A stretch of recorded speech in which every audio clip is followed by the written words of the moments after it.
Bienvenidos y una vez más estamos contentos de ayudarle para que inicie su camino de regreso al hogar saludable, a ese hogar que Dios quiere que tenga, y para eso hay que aprender a vivir.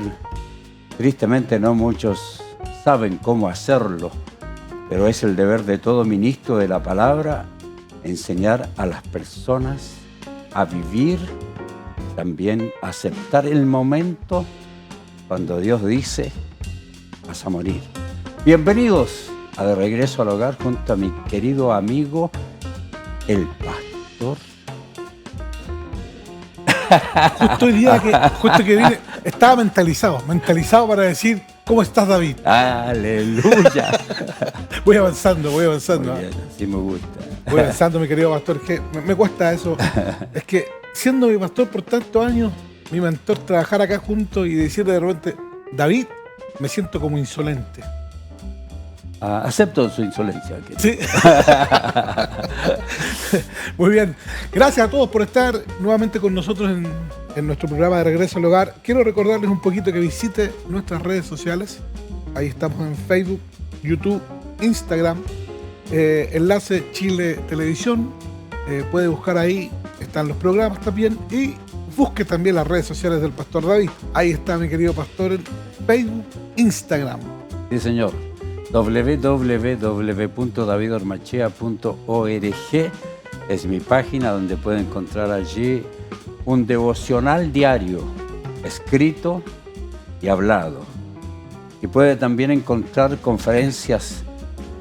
Cuando estaba en la pandemia, cuando yo agarré mi celular, después que vi todo el mundo gris porque se terminaban mis posibilidades de ingreso económico, porque vivo de mis conferencias y los honorarios que tengo por realizarlas, entonces agarré mi celular y empecé a ver que 1, 2, 3, 5, 10 mil, 2.000, 3.000 personas se unieron, y de allí en adelante por casi 6 meses estuve de lunes a viernes todos los días.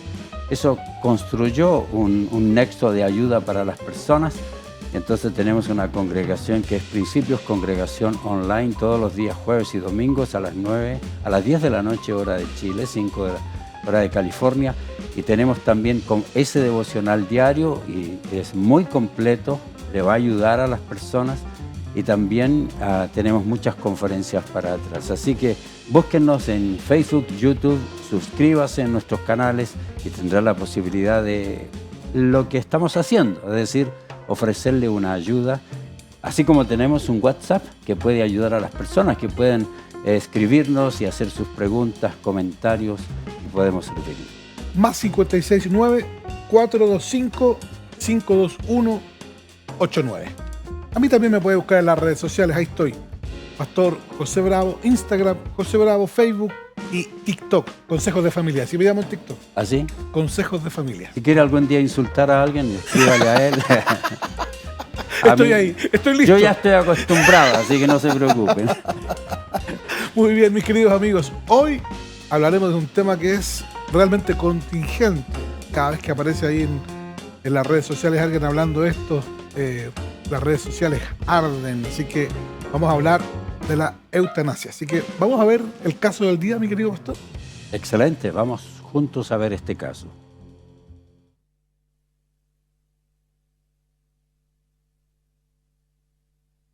Hola, soy Fernanda Soto, tengo 28 años, hace 16 años que conozco al Señor, hace 16 años que voy a la iglesia, estoy en el ministerio de adoración, es algo que me gusta mucho hacer y adorar a Dios, pero hoy tengo un problema. El problema que surge es que tengo a mi padre una enfermedad degenerativa, con mis hermanas lo vemos sufriendo, le duele mucho, y ya no vemos ese hombre fuerte, alegre, que veíamos hace unos años cuando él estaba siendo abuelo de mi sobrino. Lo que me preocupa es que hoy en Chile está en reposo la ley de la eutanasia. En el caso de que esta ley fuera aprobada y mi padre me pidiera que lo apoyara con eso y con aplicarse esa eutanasia, ¿yo qué debería hacer como cristiana? ¿Apoyarlo? ¿Qué problema? ¿Qué problema? Mi querido pastor, yo quiero partir con una pregunta personal también. ¿Ya? El Congreso en Chile se está evaluando aprobar esta ley y no encuentro una oposición, encuentro una oposición férrea de la Iglesia, pero no una oposición informada. No veo a muchos expertos en esta área hablando acerca de por qué no. Escucho el no, pero no escucho el por qué no.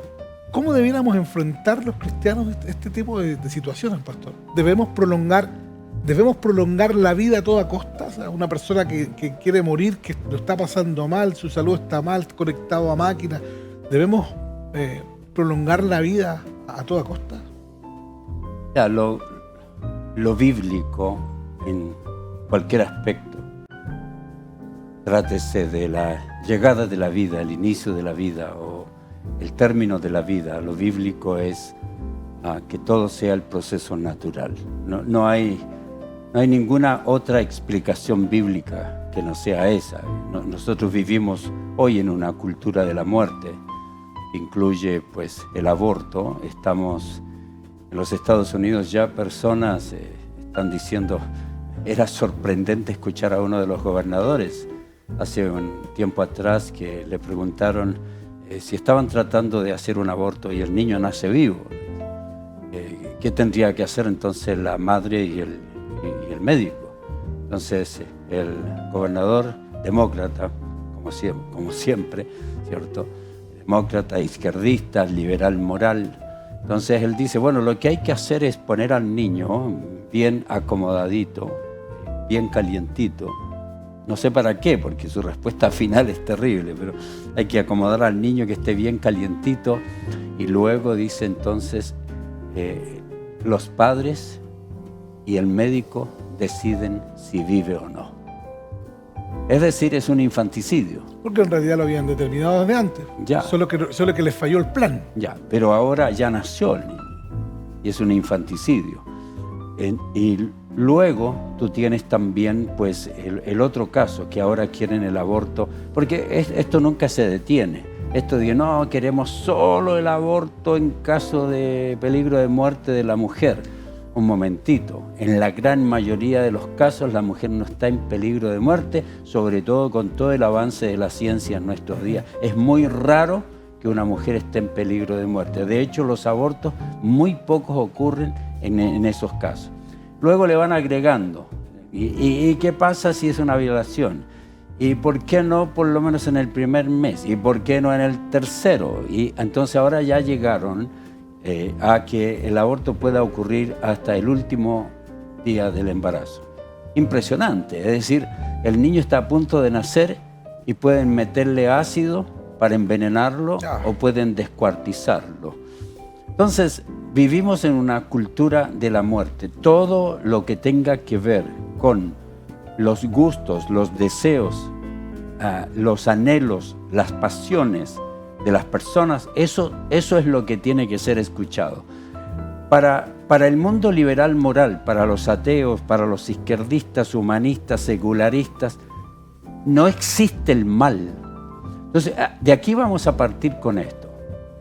Como para ellos no existe Dios, y Dostoyevski dijo, cuando Dios no existe, todo es permitido.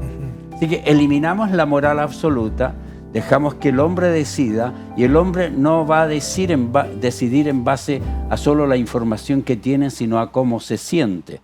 Y entonces el hombre decide, puede decidir si vive o no vive, y el hombre puede decidir su vida o su muerte.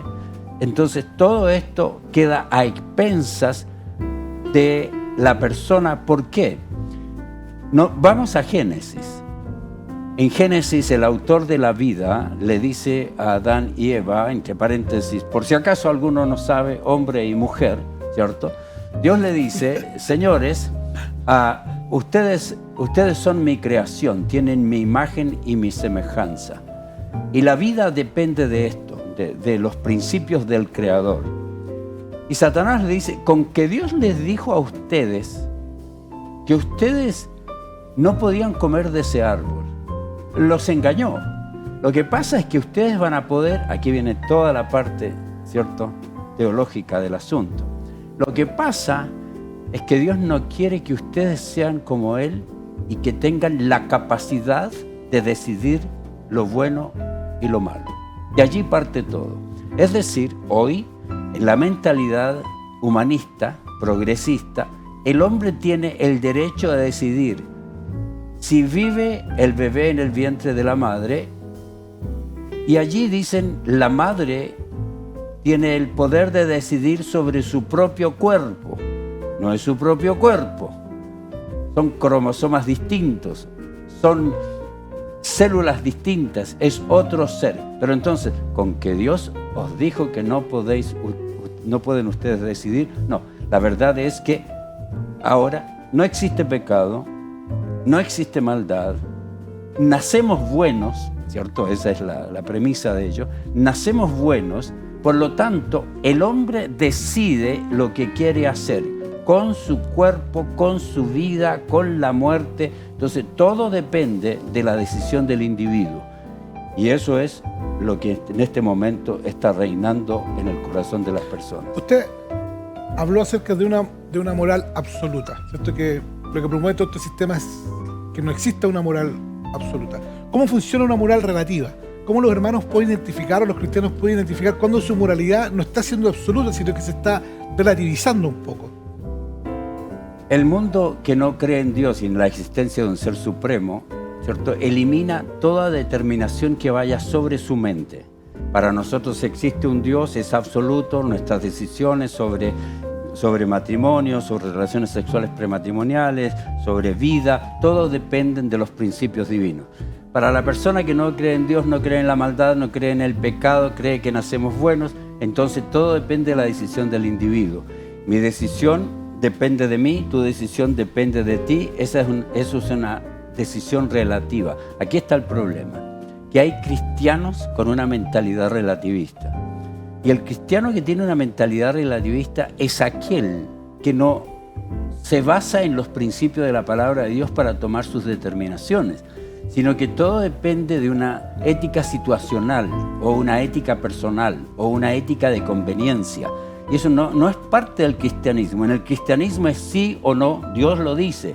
Es vida o no vida, Dios lo dice. Entonces, para la persona, aún dentro del cristianismo, que abre un poquito su mente, como hablamos en otro programa, que habla un poquito su mente y dice, pues el feminismo no es tan malo, o que dice, bueno, se nace homosexual, pero no se nace, o sí se nace.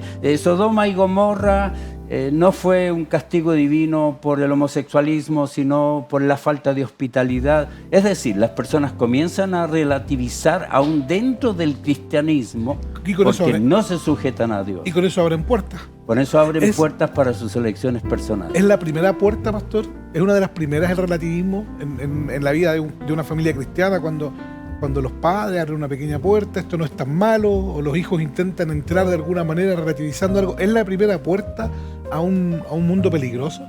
Cuando la palabra de Dios no es la única regla de fe y de conducta del individuo, entonces la persona relativiza las cosas y tiene una ética de conveniencia. Es decir, cuando le conviene, usa a Dios, cuando no le conviene, lo saca de su vida. A mí me encanta lo que dice la palabra de Dios cuando dice, no tendrás dioses ajenos delante de mí, no te harás imagen ni ninguna semejanza de cosas que estén arriba en el cielo, abajo en la tierra. No tendrás ídolos, es decir, aquí no hay más, aquí manda Dios. Quien inicia la vida es Dios, quien termina la vida es Dios. Nada debe ocurrir con mi decisión personal. Mi decisión personal como cristiano tiene que depender de los valores bíblicos y la palabra de Dios tiene que ser mi única regla de fe y de conducta. Pastor, en el Congreso se está promoviendo la ley de la eutanasia, algunos ya la dan por hecho, y quizás como vemos el mundo, la globalización quizás llegue a Chile y se apruebe. Quiero llevarlo a este tema porque precisamente no estamos en temporada de elecciones, y cuando estamos en temporada de elecciones uno habla de política y se pone un poquito complicado, la gente está más sensible. ¿Cómo en el Congreso se deciden cuáles son las leyes Esta es una herramienta importante de por qué nosotros debemos votar en conciencia. Nos ayuda como iglesia a comenzar a entender también, a involucrarnos en analizando estos asuntos a la hora de votar. Una de las acusaciones que me hacen a mí, a los que somos conservadores, es que yo motivo a la gente a que vote de la cintura para abajo. ¿Cierto? Que todo lo que yo enseño es que tiene que ver con sexualidad, que tiene que ver con el aborto. Bueno, a mí me dijeron que mi moralidad y que mi concepto de pecado estaba solo en la cama. Correcto. Así me lo dijeron. Ya, no, su concepto de pecado tiene que ver solo... Hay otras cosas que importan, pero a usted le interesa solo el adulterio, el homosexualismo, el lesbianismo. Eso es lo que le importa. Ya. No es verdad. Es decir, obviamente los temas que más se tocan son los temas que están en el momento, y los temas del momento son esos los que llevan a uno a dar una respuesta. No es que yo esté diciendo que no es importante hablar de la economía, la pobreza, la riqueza, pero yo tengo que distinguir que para el cristiano no existe la justicia social. Ya. Para el cristiano existe... ¿Y conciencia social? Ya, aquí viene. Para el cristiano existe la justicia divina, y la palabra de Dios manda a que seamos justos con el rico y con el pobre. La justicia social dice tienes que quitarle al rico para darle al pobre.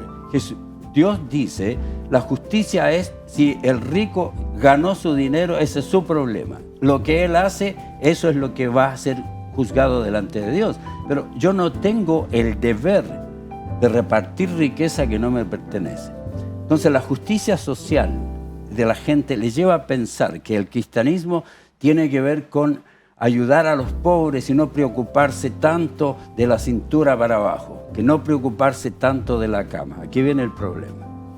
Si la persona dice tener fe, la economía no debería ser un problema. Ya, porque yo no tengo que dar mi voto para alguien que me ofrece un mejor sueldo. Yo nací en la pobreza, viví bajo dictadura. No una dictadura, yo en Ecuador viví bajo como 4 dictaduras militares. Yo viví bajo gobiernos de izquierda, de derecha. Ningún gobierno nunca en la historia de mi vida me ha sacado de la pobreza.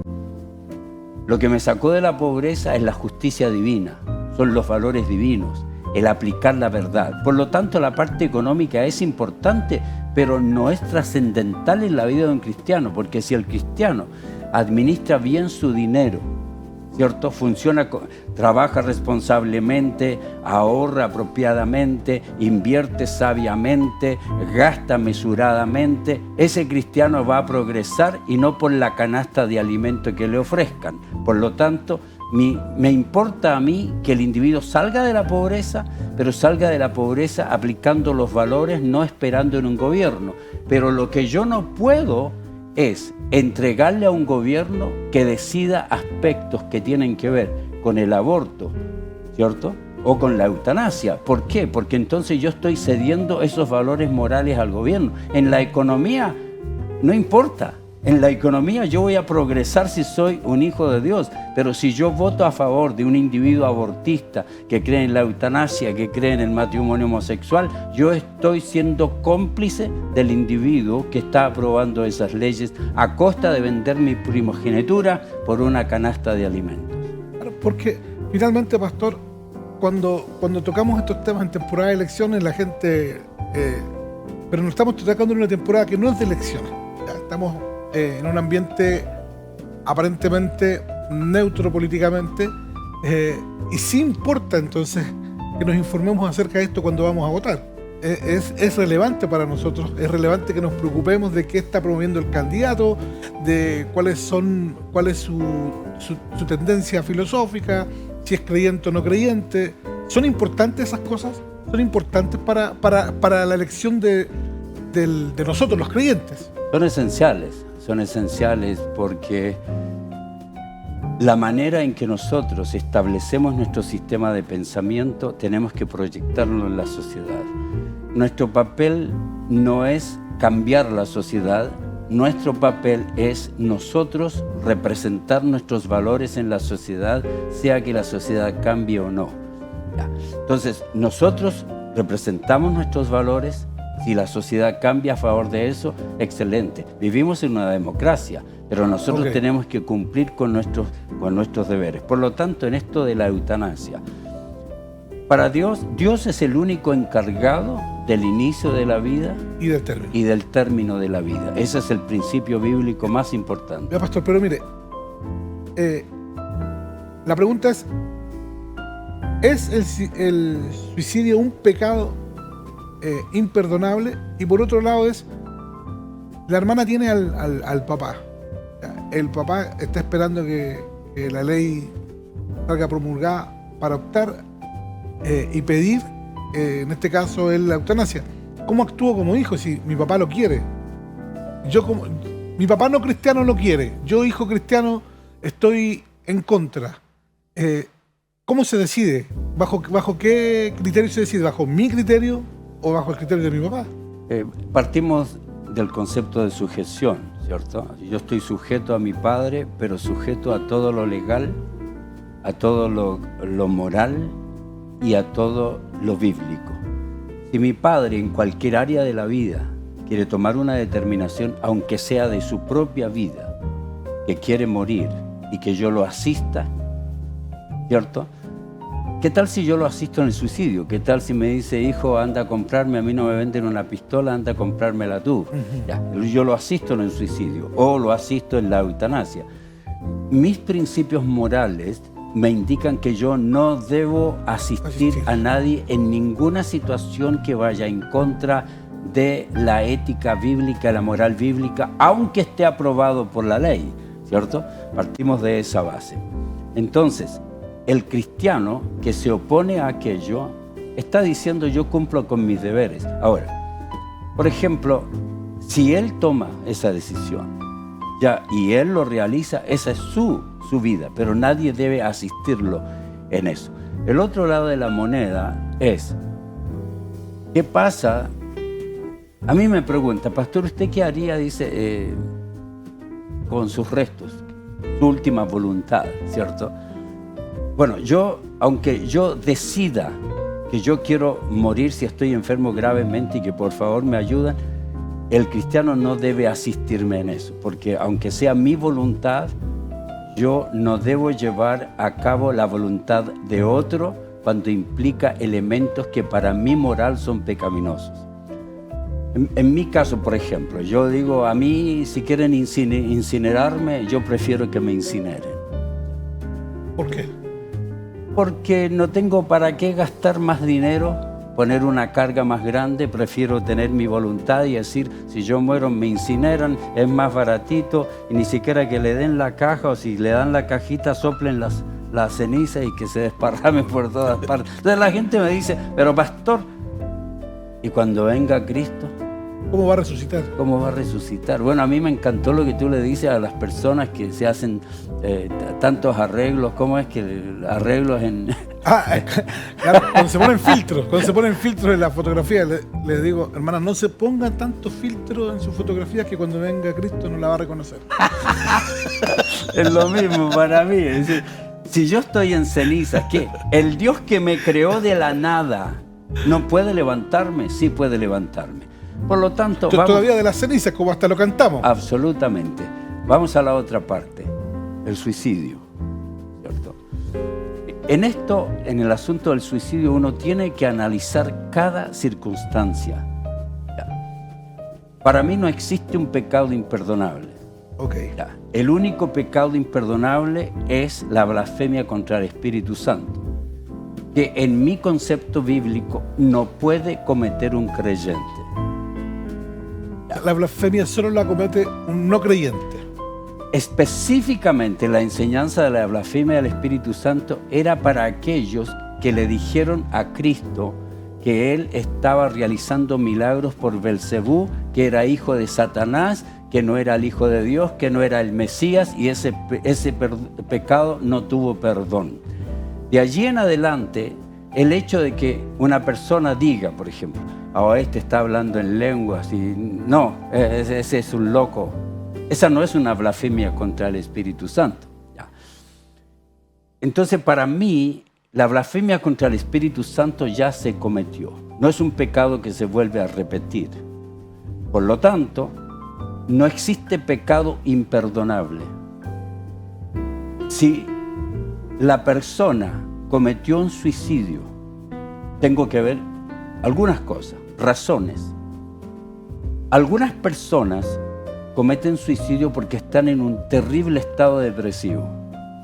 Por ejemplo, pensamientos de muerte que llevan al suicidio. ¿Quién tuvo? Moisés. Digo, Señor, mejor mátame. Mátame. ¿Quién más? Yo, Elías. Yo. No estoy a nivel de ellos, pero yo, Señor, llévame.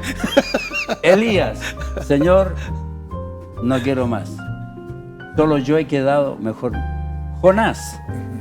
Mejor, Señor, me muero. Ya. Pensamientos de muerte pueden venir. Que una persona ejercite la acción de quitarse la vida puede estar influenciado por un estado depresivo muy grande, por una enfermedad muy grande. Pero yo creo que aquel que fue regenerado por Cristo, aunque cometa un suicidio, no ha cometido un pecado imperdonable. La persona entonces me dice, pero murió en pecado. Pregunta, ¿quién puede morir sin pecado? Se puede morir santo. ¿Qué tal si yo voy manejando mi automóvil y veo a una chica y me pongo a pecar en mi mente y ¡bam! Y muero? O sea, ¿quién puede morir sin pecar y confesando todos sus pecados? Claro, Nadie. Por lo tanto, las personas que están con deseos de suicidio, intenciones de suicidio, tal como ha ocurrido, intenciones de muerte o deseos de muerte, deben buscar ayuda de personas que podemos ayudarles, porque cuando existe un pensamiento repetido de querer morir, puede ser un estado depresivo muy grande, el cual podemos tratar, podemos ayudar a la persona para que enfrente su situación bíblicamente, científicamente. Gracias, pastor. Busque ayuda. Es muy difícil que en 30 minutos podamos darle toda la información, pero busque ayuda, busque ahí al pastor David Ormachea en las redes sociales, envíenos preguntas, que estamos siempre listos, pero listos de verdad a ayudarles oportuna y profesionalmente. Llegó la hora de irnos, mi querido pastor. Sí, pero no olvide que nosotros no tenemos una respuesta total en 20 minutos. No olvide que las respuestas son mucho más profundas y todo lo que decimos aquí tiene fundamento bíblico. Eso, querido, es nuestra posición. Usted examine la suya, pero la nuestra es esta. Y la nuestra, le aseguro, es bíblica. Así que, querido José, gracias. Un gusto. En este de regreso al hogar tenemos pasión por Dios y compasión por las familias. Hasta el próximo programa.